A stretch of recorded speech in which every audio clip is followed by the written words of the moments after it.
今日題目咧叫放榜之亂，學生又亂，家長又亂，社福機構咧又手忙腳亂，政府咧嘅政策又非常混亂，嗰啲補習社咧又趁呢個機會咧博大亂揾着數。仲有一個今日題目叫做放榜之亂，介紹下嘉賓。黃偉綸，你覺得今次咧，喂係咪真係放榜之亂咧？年年都有放榜之亂嘅，不過今次新舊交替咧，政府就習慣搞亂檔嘅，因為佢俾啲 advice 真係拗爆頭。即係你好快將個矛頭指咗去政府嗰度啦。梗係政府錯啦。嗰個亂得點亂法慢慢講啊嚇，但係亂嘅焦點咧就去咗政府度。問下何國良先，放榜之亂咧係咪一樣咧？對你嚟講，你係話你觀察社會咁耐，亂梗㗎啦。係咯，你都知我講乜嘢啦。最亂係邊度地方咧？如果你對你嚟講，我覺得係嗰啲所謂末代會考生最亂嘅，個心最亂。個心最亂。因為而家連政府都勸佢話你唔好再讀舊啦，讀新㗎啦。鬼唔知讀新嘅好咩？讀到先得㗎，真係。咦？政府咁提議啊，啱晒啊，張文炳啊。張文炳咧係教育政策關注組嘅主席啦。我知道咧，你係關心咗社會教育政策20幾年，而你今次咧又建議咧讀舊嘅喎。係啊，我覺得即係舊係一條出路嚟㗎嘛，因為你唔係話個個咧都係一定係即時上呢個日校嘅中六㗎嘛。咁你即係如果我攞到咗合格會考證書，我可以做嘢，我可以去職業訓練，我可以去其他嘅進修，亦都最好緊要嘅就係可以去海外升學。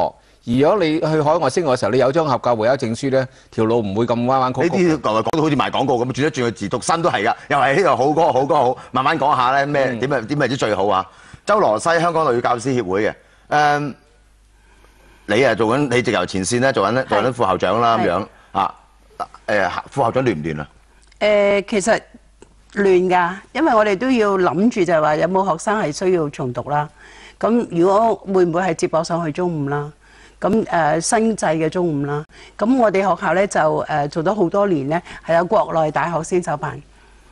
咁所以我哋都即係自己又開條線出嚟啦。係啦，開條線出嚟。咁已經收咗5年㗎啦，讀咗國內大學。你唔好賣廣告啦，咁樣去讀另一間咁樣，不如咁樣。因為你而家每一個建議咧，都成為咗更加亂嘅心，更加亂嘅情況嚟嘅。啊，因為俾建議好多時候咧都係唔知心㗎嘛，係嘛？即係你成日聽好多聽埋好多節目啊咁樣。我冇俾建議啊。咁你覺得最亂係邊個地方咧？路太多咯。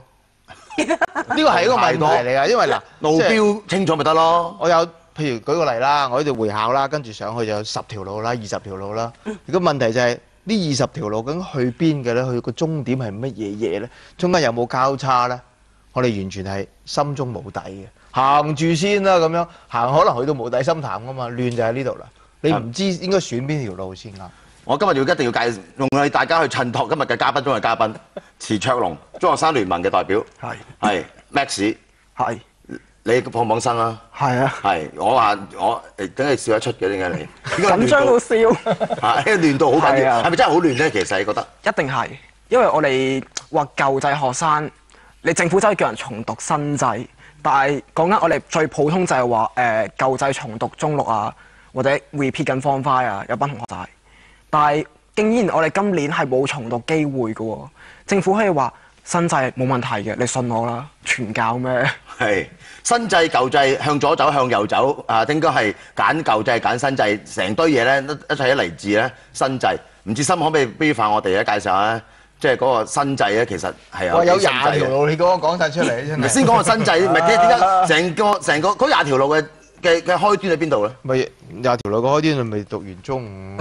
究竟你夠分唔夠分 ？OK， 咁啊夠分，你有機會就入中六啦。但係即係好問水嗰啲嚇，係咪真係上中六好咧？中六係咪就可以即係入到大學咧？就完全心中冇底噶嘛。咁於是你要揀係咪讀多年中五好咧？咁讀多年中五有個問題噃，係嘛？好似頭先你講新制一個舊制咧嚇，新制就係334啊嘛。咁334已經第一年已經行咗噶啦嘛，Form 4已經係用新制噶啦嘛。你要再重讀中五嘅話咧，即係換句説話嚟講，你就喺新課程底下咧，第一年你冇讀，要讀第2年嘅課程。你諗下你自己得唔得，追唔追得到咧？咩通識教育啊，或者其他教嘅方法係完全同你舊嘅方法係完全唔同嘅。咁你喺讀中五、讀中六要2年裏邊讀晒以往讀3年嘅嘢，究竟你有冇把握喺手度咧？你唔知。咁於是有其他啦，你唔夠分嘅，讀舊制咯。於是就舊制有一個問題噃，唔係間學校開舊制噶噃，開舊制嘅學位係好少噶噃。咁而且咧，你話自修得係嘛？好似你話啦，即係以前我哋都有啲好多自修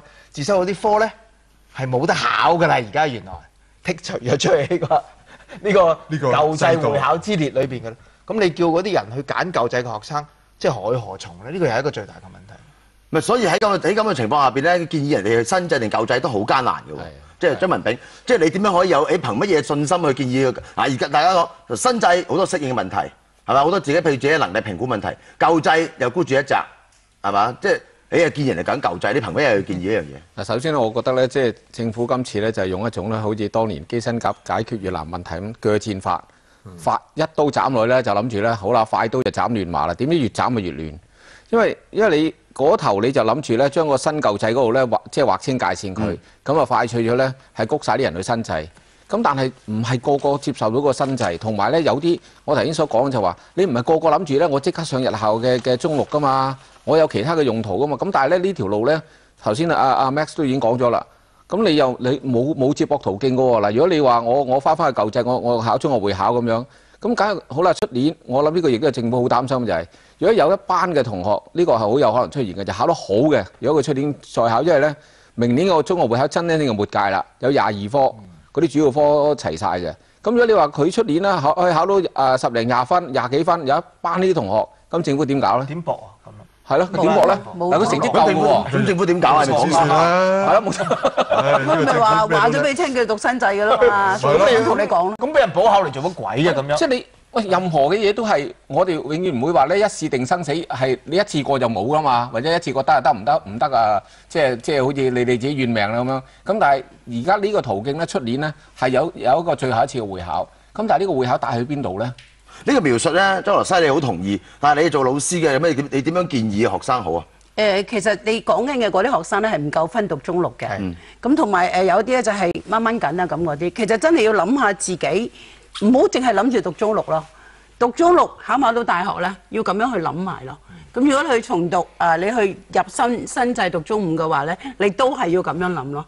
淨係唔係話我讀咗新制嘅中五啦咁樣，而係諗埋落去你到底係想去邊？諗埋落去想去點？新制諗又係咁諗，舊制咁諗。新舊制你都要諗，就唔可以話我總之入咗班有得讀就得啦。即係有啲學生仲係咁樣諗噶嘛。總之人收咗我有得讀就得啦。即係呢一種咁嘅講法咧，何國良有冇覺得就係令到學生心好亂嘅原因？都亂㗎，我聽到。你聽到亂啊？聽到亂晒。唔係，即係問題就係，即係你叫我諗到咁遠，有時而家我成日都覺得最慘就係成個社會裏邊，大家去諗緊讀書都係考會考啦，考唔到之後你應該點樣何去何從揾條路啦？諗遠啲啦，讀唔到大學啦，人生裏邊最大目標就係讀大學啦，讀到大學之後點樣唔知為乜㗎，不過讀咗大學先啦咁，即係。讀書你為乜？你都冇咗㗎啦已經，如果唔知，即係你讀書嗰時，你俾我高傲啲講嘅話，其實讀書係為咗自己理想嘅。咁你諗翻你啲課程啱與唔啱？連個政府都唔係咁諗過，政府都係讀新制啦，讀舊制，新制方便啦，舊制麻煩啦。佢唔諗個學生究竟佢想讀書，你想個學生讀嚟為乜嘢？從來冇諗過。而家成個香港個教育都係為咗考試、考試、考試，所以香港底係啲補習學校係咁發達咯。同埋香港而家啲學生點解讀書到咁差係抵死咯？因為大家都唔係諗住去教個學生，去明究竟自己讀啲乜嘢。即係而家個課程應該好注重喺邊度？以前剩落幾多冇人講喎。總之就方便啊，唔好搞我。下次你嗰22科搞掂咗之後，你唔好最好成績唔好咁好，好過頭痛啊！即係我覺得其實根本預咗你班人考唔翻啊。係啊，所以使乜驚你啫？係咪？你俾啲考你從佢咧，心啲。唔係呢種諗法咧，可能係㗎喎，心啲，可能係咯。唔係呢種諗法，安史之亂要八國聯軍就北京之兒童咁樣嚇。即係我預咗你咧，即係補考嗰班同學咧，重考同學咧，如果考得唔好啊，呢種心態本身係好精英嘅，呢種心態。我見到阿 Max 你有兩眼星，有兩粒星喺個頭度咧，你咪真係要代表住你自己。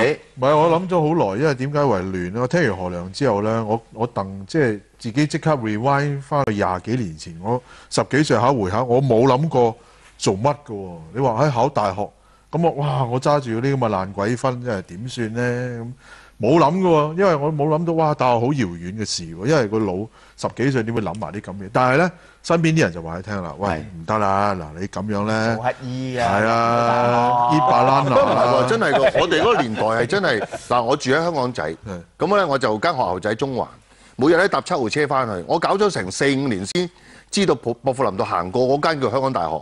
即係對我嚟講係，哇！嗰棟咩嚟㗎？埲牆咁樣，我唔知係乜嘢，我好在唔知係乜嘢，所以驚都唔驚。咁就嚇？唔係我撈亂咗以為監獄。冇，咁但係即係 OK 啦，見到有做。